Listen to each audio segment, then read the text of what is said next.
Hey guys, what's up? So we have a new update on Advanced Server, and this one's going to be implemented on November 7th. Let's check out which heroes are affected. First is the nerf on Angela. The developers removed the bonus damage of her first skill against minions and jungle creeps.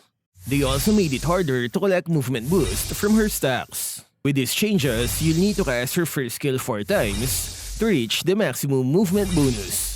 They're making this update because she's used as a mid lane mage in high-rank matches and tournaments. They think it will reduce the usage rate of actual mage heroes, so they had to lower her lane clearing efficiency. So they want her to be a real roamer instead of a mid lane mage / support. Next is the nerf on Rafaela. Similar to Angela, Rafaela is used often as a mid lane mage, so they will nerf her lane clearing. The bonus damage of her first skill against minions and jungle creeps has been removed. This means she will have a harder time clearing minion waves. Next is Guinevere. They increased the additional airborne chances from 6 to 8. So what does it mean? Will she have a longer airborne duration? To know the answer, let's compare the two versions. As you can see, the advanced server had more knockups. And it also took longer before Lesley can stand up straight. That means the new ultimate will have a longer CC duration. It's a buff alright, but not as big as I thought. And of course, to balance, they had to increase the ultimate cooldown by 7 to 3 seconds. Next is the buff on Lesley. The base damage of her passive skill will get an additional 25 points. And her first skill cooldown becomes shorter by 0.5 seconds in the early game. The developer said she became too weak in the late game because of the recent nerfs. To fix this, they will improve her early game so that she can reach her dominant phase much earlier. Next is the nerf on Terizla. The movement buff on his first skill is lowered by 10% in the early stages of the game. It's only a slight nerf because the developers wanted to keep his current style, which is tanky, high damage, and with strong crowd control. Next is the buff on Esmeralda. They will add 100 points of shield to her first skill in the early stages. Shield remains the same when at late game. They said it's a way to improve her early game survivability. Next is the nerf on Mathilda. Second skill will have a longer cooldown in the early game, and it's only an extra 1.5 seconds. The slow effect on her ultimate has been removed. They're making these changes to give her opponents more ways to counter her ultimate. Next is the nerf on Tigreal. They've increased the cooldown of his second skill by 3.5 to 3 seconds in the early and late game. I think it's still because of his new ultimate where it now has a stun on its initial pull effect. Next is the buff on Argus. His passive skill will have a higher base damage from 155 to now 200 points. And his second skill gets a higher attack scaling from 40 to now 100%. Next is the adjustment on Roger. They lowered the base damage and attack scaling of his first skill. This is just fair because skills and basic attacks in human form will now deal damage based on the target's current HP. Here is a sample damage without any items. Pretty nice, right? Next is the nerf on Irithel. They've shortened her ultimate duration from 10 to now 7.5 seconds. I think I've already shown this on my last video. Next is the new hero, Cici. They lowered the movement boost on her passive from 3 to now 2% per stack. And they reduced the damage of her first skill against creeps because she can now jungle too fast.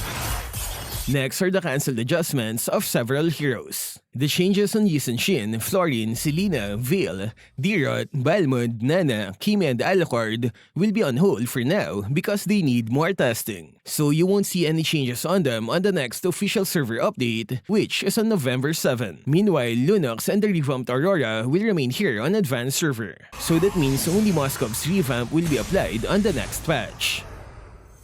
Next is the Lord damage adjustments. Now that the Lord's damage is HP based, they had to make some changes so that it's also fair to non-jungler roles. Number 1 is the damage reduction against creeps when using Retribution.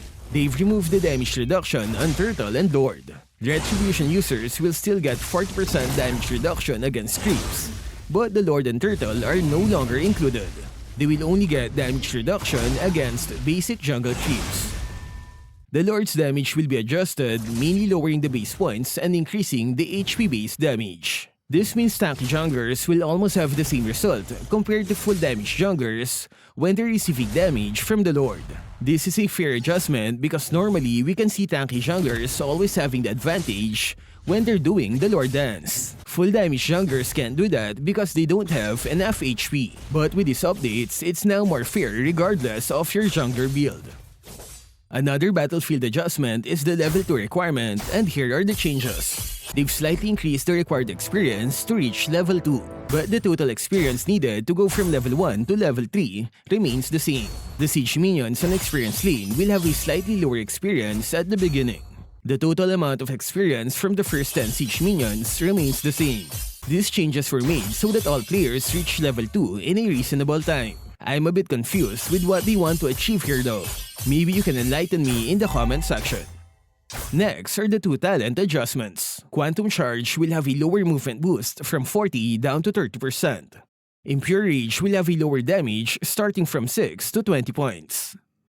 The Roaming Skill Favor will have a lower heal effect. They said combining it with the new item Flask of the Oasis made it too powerful. Next are the upcoming skins. One's Flying Swallow will be available on November 7 from the Veiled Sky Wish event. Spirit of the Brush is the name of Popol and Koopa's new collector, which is available on November 10. Lolita's skin Genki Slam will be for sale on November 16. Minotaur's Dreadnought skin will be available on November 20. Kimi's Rising Nova skin will come from the M5 Pass Rewards on November 20. Angela's Annual Starlight skin will be available on November 25. Arlot's Fury of the Deep is our December Starlight skin. Valentina gets a collector skin on December 3, and it's called Celestial Judicator. Joy's Royal Protector will be for sale on December 6. The Mistbenders event featuring Nana and Aldous will be available on December 9. Harriet joins the Christmas Carnival on December 13, and Irithel's Zodiac skin gets a revamp.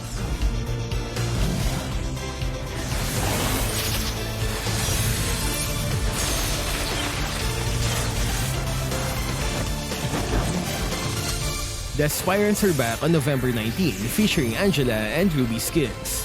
There are 2 recharge events, and it's on November 25 and December 9. Last are the Fragment Shop changes.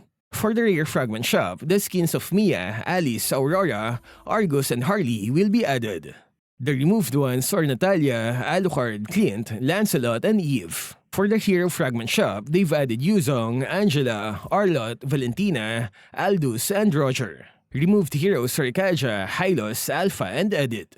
And that's it for our weekly advanced server update. Remember, these changes will take effect on November 7. So what can you say about the update? Are you ready for the new skins? Share your thoughts in the comment section. That's all for this video. Stay safe and thank you for watching.